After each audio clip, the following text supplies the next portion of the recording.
Berjumpa kembali dengan saya Siti Nurjana, CGP Angkatan 9 dari SDN Gadug 2 Kabupaten Bogor. Bersama ini saya ditemani oleh Bapak Hamengku Brojonegoro dari SDN Gadug 2.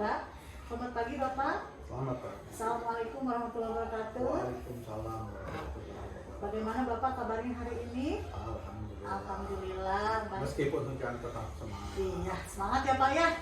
Iya. Nah, kali ini saya akan melakukan yaitu coaching tentang pengambilan keputusan nilai-nilai kebajikan. Nah, baik ya Pak ya. Alhamdulillah hari ini Bapak sudah meluangkan waktunya untuk saya. Saya ucapkan terima kasih ya Pak ya. Sama-sama. Nah, Pak, ini saya akan bertanya tentang pengambilan keputusan atau kasus-kasus yang pernah ada di sekolah ya Pak ya. Apakah selama ini Bapak pernah mendengar kata dari dilema etika? Pernah. Pernah ya Pak ya. Menurut pemahaman Bapak seperti apa Pak dilema etika itu? Berdasarkan pemahaman saya, nanti orang dikoreksi apa-apa itu. Iya. Menurut saya dilema etika adalah pemilihan tentang dua hal yang sama-sama benar. Iya. Jadi masalah A benar, masalah B benar, lalu bagaimana sikap saya untuk mengambil keputusan tentang dua hal yang benar. Baik, terima kasih Pak. Nah, dari kata dilema etika berarti ini adalah dua hal yang situasinya itu sama-sama benar ya Pak ya? Dua hal yang sama-sama benar. Iya, berarti tidak ada yang disalah di situ ya Pak ya. Nah, baik. Apakah Bapak selama ini pernah mendengar juga dari kata bujukan moral Pak? Pernah. Pernah ya Pak ya? Dan menurut saya bujukan moral itu adalah hampir kebalikan dari dilema etika. Jadi kalau bujukan moral adalah pilihan tentang dua hal, di mana yang satu benar dan yang satu salah. Iya, baik. Jadi bujukan moral itu adalah dua hal yang ada salah dan benar ya Pak ya. Begitu, baik. Terima kasih Pak. Nah, selama Bapak memimpin di sekolah sini SDN Gadug 2, apakah Bapak pernah mengalami kasus-kasus yang berhubungan dengan dilema etika Pak? Pernah. Pernah. Seperti apa Pak? Salah satunya nih ya yang pertama kali saya temukan di sini, yaitu tentang status sekolah kita sebagai sekolah inklusif. Tentang status ya, terus? Dan menurut pengamatan saya ada dua anak ABK di sekolah kita. Iya. Yang satu ABK fisik, jadi ada sedikit kekurangan pada kakinya, dan yang satu sepertinya sedikit Down syndrome, kemampuan inteligensinya di bawah standar. Oh, jadi seperti itu Pak kasusnya. Nah, terus terang untuk yang ABK kekurangan fisik itu sebetulnya tidak terlalu jadi masalah. Yang jadi masalah adalah ketika ABK yang inteligensinya rendah, itu ketika mereka daftar ke kita, itu sebetulnya saya berada dalam dilema etika. Pertama, saya sebagai sekolah inklusif wajib menerima anak tersebut. Baik. Tapi yang jadi masalah, kalau saya terima anak itu, maka anak ini memerlukan kurikulum dan daya pembimbingan yang khusus yang beda dengan anak-anak yang lain. Nah, dengan kondisi seperti itu, maka yang saya pilih tetap menerima anak itu dan sambil mendorong guru kelasnya atau guru pembimbing untuk menambah pengetahuan tentang kebutuhan inklusif ABK tersebut. Baik ya Pak ya. Jadi kasus dilema etika yang dialami di sekolah Bapak tentang anak ABK ya Pak ya. Karena Bapak sekolahnya adalah sekolah inklusif, akan tetapi di sekolah ini tidak terdapat guru ahli, guru khusus tentang untuk menangani anak ABK tersebut ya. Tapi Bapak akhirnya menerima juga ya, karena demi anak bangsa ya Pak ya. Betul. Merupakan suatu kewajiban kita. Baik Pak, terima kasih. Nah, selama ini bagaimana Bapak menjalankan pengambilan keputusan di sekolah Bapak, terutama untuk kasus-kasus seperti kasus dilema tersebut yang mengandung nilai kebajikan Pak? Ya, pertama saya mengidentifikasi masalah. Sebenarnya permasalahannya apa saja yang akan kita hadapi. Ah, Lalu saya mengumpulkan fakta-fakta atau apa nih SDM yang saya punya, baik. ya kan? Kemudian saya bicarakan dengan Iya. misalkan terkait dalam hal ini misalkan dengan orang tua murid. Oke. Lalu saya mencoba mengambil keputusan yang terbaik, misalkan seperti tadi menerima, Iya. tapi kita bicarakan dengan orang tua tersebut bahwa kita ini bukan SLB, Iya. kita ini adalah SD inklusif. Iya. Jadi kita jelaskan apa kekurangan dan kelebihannya dengan kondisi seperti itu. Karena SD biasa dengan SD SLB pasti beda. Iya. Jadi Bapak selama ini yang dijalankan dalam pengambilan keputusan, satu, identifikasi masalah ya Pak ya. Betul. Yang kedua, menentukan pihak yang terlibat, baik Betul. siswa maupun guru tersebut ya Betul. Pak ya. Terus mengumpulkan fakta bagaimana menangani anak tersebut ya, betul. betul ya Pak ya. Terus yang keempatnya Bapak berarti mengambil dengan cara musyawarah bersama guru tersebut ya Pak ya. Terima kasih Pak. Nah, langkah-langkah atau prosedur seperti apa yang akan dilakukan Bapak untuk menangani anak ABK tersebut Pak? Ya, pertama saya akan jelaskan juga ya kepada seluruh anak-anak Ya, bahwa mungkin teman mereka yang satu ini tidak sama dengan mereka. Karena namanya juga ABK, Iya. anak berkebutuhan khusus. Dan saya mengharapkan kepada mereka agar mereka bisa menerima adanya, Ya. kemudian mencegah terjadinya kerumunan. Ya, Kemudian saya juga terus mendorong ya, guru kelasnya atau guru pembimbingnya untuk menambah pengetahuan ya, tentang kebutuhan-kebutuhan anak yang seperti itu, bagaimana cara menghadapinya, ya, bagaimana. Dan memang kadang-kadang kita suka ada pelatihan ya, ya. maka saya memberikan prioritas utama kepada Ya. guru kelas yang memiliki anak ABK itu untuk mengikuti pelatihan. Oh iya, baik Pak. Terima kasih jawabannya. Nah, untuk selanjutnya, hal-hal apa saja yang Bapak anggap efektif nih dalam pengambilan keputusan pada kasus dilema etika pada ABK tersebut? Gimana kan pertanyaannya? Hal-hal apa saja yang selama ini Bapak anggap efektif? Jadi dalam pengambilan efektif ini, dalam pengambilan keputusan nilai-nilai kebajikan ini, hal yang paling efektif untuk menangani masalah anak ABK tersebut bagaimana ya Pak ya? Seperti tadi, pertama mengidentifikasi masalah, Iya, kemudian mengumpulkan fakta, mengumpulkan fakta, kemudian menghubungi pihak-pihak yang terkait, iya, kemudian bermusyawarah, bermusyawarah, seluruh stakeholder kita iya, semua, stakeholder, termasuk tadi guru, murid, harus kita persiapkan. iya, Lalu kita juga mungkin coba membuat skala prioritas. Seandainya nanti kita menerima kembali ABK-ABK lain yang mungkin tingkat kesulitannya lebih dari saya. baik seperti itu ya Pak ya. Nah, hal-hal apa saja yang selama ini merupakan tantangan Pak dalam pengambilan keputusan pada kasus dilema etika ini? Tantangannya apa sih Pak? Pertama gini ya, Iya, ini khusus ya soal ABK yang Soal tadi ya. ABK ini. Nah, kita masih bicara Masih. soal ABK ya. Iya. Meskipun sebetulnya permasalahan dilema kita Iya. banyak, tapi kita Iya. masih fokus ke difokuskan. masalah ABK yang Iya, tadi. dilema etika, Tantangan yang pertama adalah kesiapan kita kesiapan. untuk menerima kondisi anak tersebut. Dan, Dari segi murid, Iya. dari segi guru. Saya yakin guru yang memiliki anak berkebutuhan khusus seperti itu pasti punya beban moral, pekerjaan yang berat. iya, Maka untuk itu saya harus memberikan pendekatan ini baik kepada murid, kepada guru, Iya. supaya mereka bisa menerima temannya, supaya guru tetap bersemangat. iya, Tidak menganggap ABK itu sebagai beban, tapi sebagai suatu tantangan. iya. Itu salah satu yang mungkin akan saya lakukan. Dan komunikasi dengan orang tua murid tersebut. Baik, bagus sekali Pak ya jawabannya. Iya, nah untuk menentukan dalam masalah pengambilan keputusan di anak tersebut ya Pak ya, apakah solusi yang terbaik Pak, bagaimana solusi yang terbaik untuk pihak sekolah dan anak ABK tersebut agar semua pihak ini tidak ada yang dirugikan gitu Pak?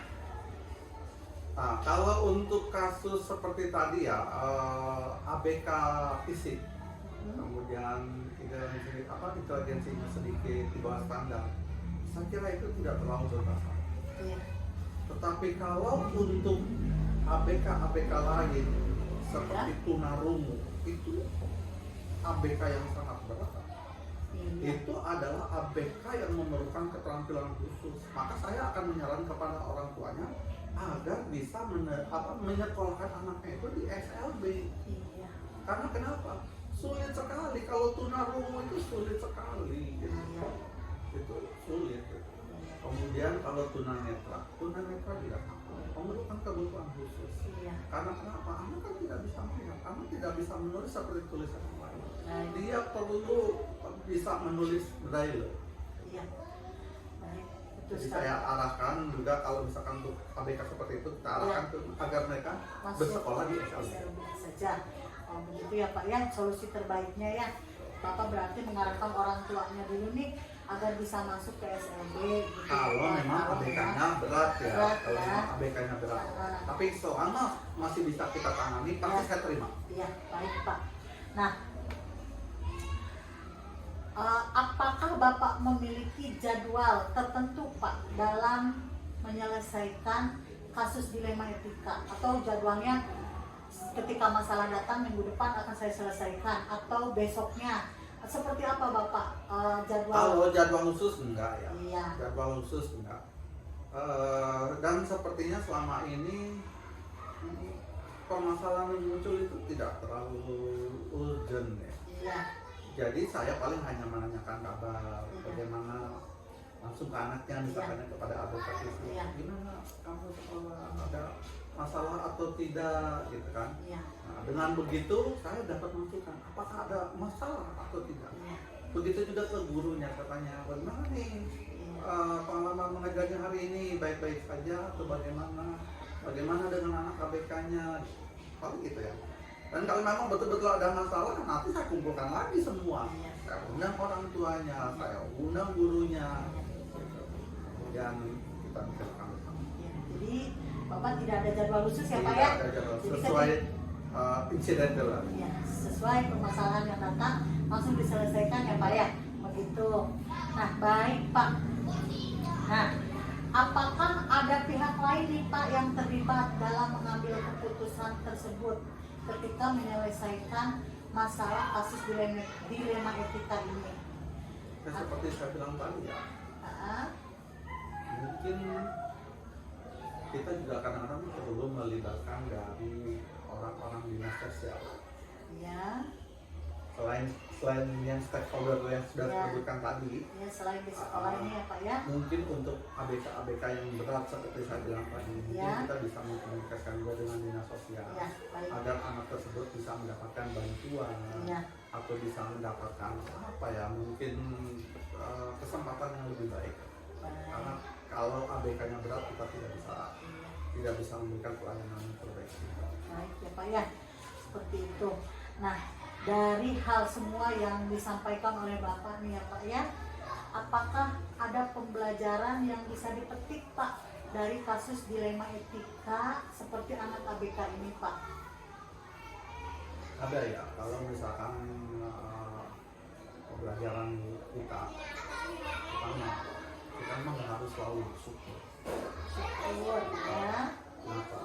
Barangkali kita ada kekurangan ini itu, ternyata masih banyak loh di luar sana yang Ya. kekurangannya itu lebih daripada kita, Iya. gitu kan. Kemudian saya menganggap masalah-masalah seperti itu tantangan.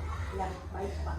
Tantangan untuk belajar, tantangan untuk lebih bersabar, tantangan untuk lebih beribadah, Iya. supaya kita bisa mengamalkan ilmu kita kepada orang lebih banyak. Saya kira Ya. Jadi pertama bersyukur ya Pak ya. Kedua, jadi yang Bapak petik ini semoga apa yang Bapak dapatkan itu bisa bermanfaat untuk orang banyak ya Pak ya. Sebagai pembelajaran. Sebagai pembelajaran buat Bapak ke depannya gitu ya Pak ya. Bapak, alhamdulillah semua wawancara ini atau coaching tentang nilai-nilai pengambilan keputusan dalam nilai-nilai kebajikan ini sudah selesai. Saya ucapkan terima kasih ya Pak ya. Ya, sama-sama. Saya ucapkan terima kasih banyak atas semua bantuan Bapak, semua kerjasamanya dari Bapak. Baik ya Pak ya, kita akhiri coaching tentang nilai-nilai pengambilan keputusan yang melibatkan tentang nilai-nilai kebajikan diakhiri. Assalamualaikum warahmatullahi wabarakatuh.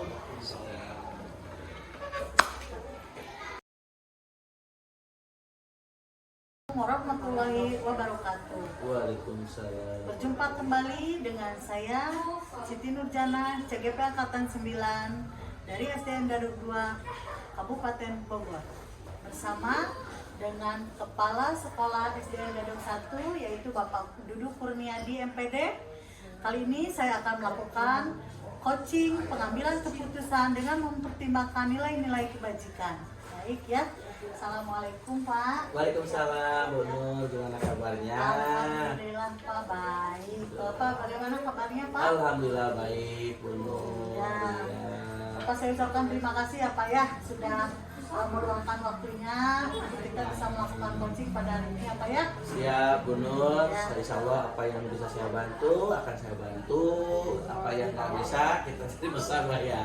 Ya, Oke. baik. Terima kasih ya Pak ya. Iya, Mangga Bu Nur. Baik, kita langsung ke poinnya aja ya Mangga Pak ya. Bu Nur, mangga siap-siap. Ya, Pak, apakah Bapak pernah mendengar dari kata dilema etika atau rujukan moral Pak? Oke, baik Bu Nur.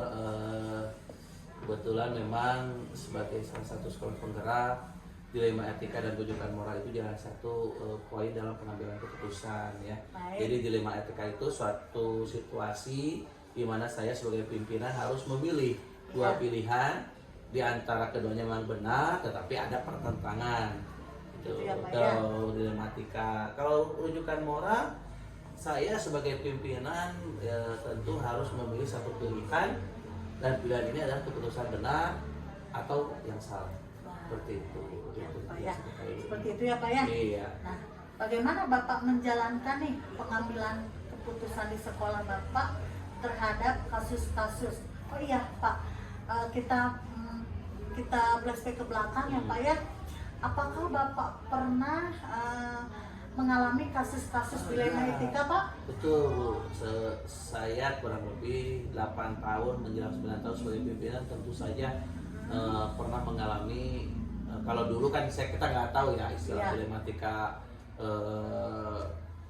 dilematika dan rujukan moral. Yang jelas saya sebagai pimpinan harus mengambil sebuah keputusan Oh, gitu. yang tepat, apakah menyangkut internal atau eksternal atau juga dengan para stakeholder atau para pemangku kepentingan. Jadi saya pernah mengambil keputusan berdasarkan dua posisi baik dilematika maupun rujukan moral. Oh iya. Baik, jadi Bapak pernah mengalaminya Pernah ya? mengalami Oh betul. iya.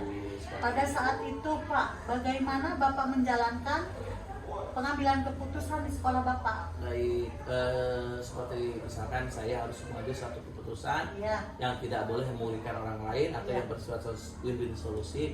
Yang pertama tentu sebagai pimpinan kita harus mengidentifikasi masalah dulu. Baik. Artinya kita cek dan dicek dulu ini ada apa permasalahannya. Kemudian yang kedua tentu mencari mencari pihak-pihak mana sih yang bermasalah ya, atau permasalahan ini mulai dari mana, dengan siapa dan pihak mana gitu kan.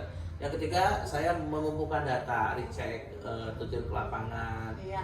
kemudian mencari data ini kenapa menjadi permasalahan seperti ini. Dan yang terakhir adalah pengambilan keputusan baik secara musyawarah untuk mufakat ataupun juga permufakatan untuk mencari solusi yang terbaik. Gitu, Bu. Baik ya Pak ya. Iya. Bapak bisa secara detail tidak ya untuk menyebutkan atau menceritakan kasus yang pernah Bapak alami di Baik. sekolah? Kasus yang pernah saya alami yang terbaru ya, kita yang terbaru tentang adanya hoax atau isu bahwa sekolah memungut pungutan liar atau adanya Ya. pungutan liar di sekolah.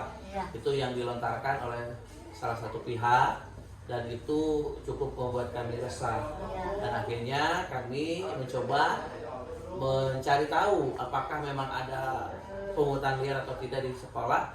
Bertanya, yang pertama saya bertanya dulu kepada guru-guru, kedua saya bertanya kepada komite sekolah, ketiga saya bertanya kepada anak-anak, juga kepada pihak-pihak yang lain yang memang merasa bahwa informasi ada pungutan liar di sekolah itu betul-betul ada atau hanya sekedar hoax. Itu langkah contoh real langkah yang saya lakukan gitu. Ya. Nah, langkah-langkah atau prosedur seperti apa nih yang biasa Bapak lakukan pada kasus tersebut? Nah, ketika kita sudah mengetahui permasalahannya di mana, tentu kita harus yang pertama memanggil kedua pihak atau kita bertemu dengan pihak-pihak yang melontarkan isu atau hoax tersebut gitu ya. Misalkan dari pihak ketiga atau dari orang tua atau dari siapapun. Yang kedua, setelah memanggil kita mencari tahu permasalahan yang sebenarnya apa gitu kan. Nah, setelah mengetahui permasalahan sebenarnya baru kita mencari solusi. Kalau toh memang itu terjadi, maka kita akan mencari solusi terbaiknya. Nah, gitu kan. Apalagi memang permasalahan misalkan nih kalau dilematika ketika kita harus memutuskan anak ini yang paling terbaru misalkan nih anak yang sudah putus sekolah 1 tahun setengah harus masuk kembali ke sekolah, tapi ada beberapa hal yang harus sekolah lakukan untuk mengaktifkan kembali, sedangkan ini menjadi pertentangan dari orang tua. Contoh misalkan mereka mengaktifkan Kemendagri dan lain-lain. Kemudian juga permasalahan isu-isu terkait tentang pungutan liar, ya. Kemudian juga bagaimana kita menentukan siswa ini berhak lulus atau tidak, itu adalah salah satu proses pengambilan keputusan karena bagaimanapun semua ada di terakhirnya di pimpinan seperti itu. Itu ya Pak ya. Iya. Jadi dilematikanya yaitu tentang kasus bagaimana anak yang putus sekolah Iya, diterima sekolah kembali lagi ya Pak sekolah ya. lagi, betul. Karena ada rasa peduli dan kasihan ya Pak ya. Betul Bu. Demi mencerdaskan anak bangsa gitu ya Pak ya. Benar. Sip, Siap lah Bu, keren Bukan Pak nama ya. ibunya juga keren, saya juga Keren. insya Allah ikut keren ya. Pak Fikri ya. Nah, Pak, bagaimana selama ini Bapak dalam pengambilan keputusan ini harus lebih efektif? Nah, ketika mengambil sebuah keputusan tentu langkah yang kita ambil harus efektif, betul Bu. Nah, kenapa? Kalau kita bahasa Sunda mengayai, masalah itu akan selesai. Iya. Yang pertama jelas kita pendekatan personal, interpersonal maupun antarpersonal. Artinya kita mencari tahu kenapa si anak sampai putus sekolah misalkan sampai 1 tahun setengah.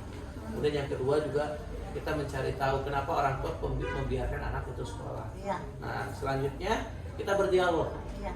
Kalau dengan anak mungkin ditanya kembali dan anak memang ingin sekolah, dengan orang tua mau nggak orang tua menempuh prosedur untuk mengaktifkan anak kembali aktif diaponik misalkan. Kalau anak sekolah mah nggak bisa masuk, cuma kalau anak terdata itu juga menjadi suatu keputusan yang kurang baik. Nah, seperti itu yang pertama, jadi pendekatan personal. Yang kedua, setelah itu juga saya meminta masukan dari rekan sejawat kalau terkait kasus tentang anak yang putus sekolah tersebut. Tentu saya berkoordinasi dengan operator sekolah, saya berkoordinasi dengan guru sebelumnya, dan saya juga berkoordinasi dengan guru yang akan ditempatinya. Nah, yang terakhir adalah mengambil sebuah keputusan yang tidak boleh merugikan salah satu pihak. Orang tua inginnya anak masuk tanpa mengambil prosedur atau menyelesaikan prosedur-prosedur tadi pengaktifan apodik. Ini juga nggak bisa kita terima. Artinya anak bisa sekolah, orang tua mau mengaktifkan kembali anak di apodik, dan pihak sekolah juga bisa melaksanakan sesuai dengan SOP yang berlaku itu Bu. Ya. Bagus sekali ya Pak ya langkah-langkahnya dalam pengambilan keputusannya. Betul Bu. Baik Pak. Nah, selama ini ada nggak tantangan-tantangan yang Bapak hadapi dalam kasus dilematika? Tantangannya banyak Bu. Iya. Yang terbaru yang mengenai siswa yang mau masuk itu tantangannya orang tua tidak mau mengambil langkah-langkah untuk mengaktifkan anak secara administrasi ya, tadi mengaktifkan dapodik. Yang namanya orang tua berangkat itu tidak mau, dan kalau minta tolong pun juga sulit gitu ya. Itu tantangan ini, dan harus mencari satu keputusan yang memang betul-betul tidak merugikan. Artinya solusi terbaik apa? Yang pertama buat sekolah, yang kedua buat orang tua. Sampai kita juga melibatkan pihak ketiga untuk mencari solusi terbaik itu. Dan alhamdulillah kemarin sudah ada langkah terbaiknya gitu. Iya. Terima kasih ya Pak ya. Nah, Pak, ketika Bapak mengalami kasus dilema etika atau bujukan moral seperti tersebut, pernah tidak atau ada jadwal tertentu tidak untuk menyelesaikannya? Kalau untuk jadwal tertentu, tentu saja kalau di awal itu kan sifatnya adalah kita perjanjian. Jadi kita membentuk satu jadwal tertentu, iya, tetapi tidak terstruktur ya. Ada jadwal tertentu tapi untuk menyelesaikan permasalahan ini.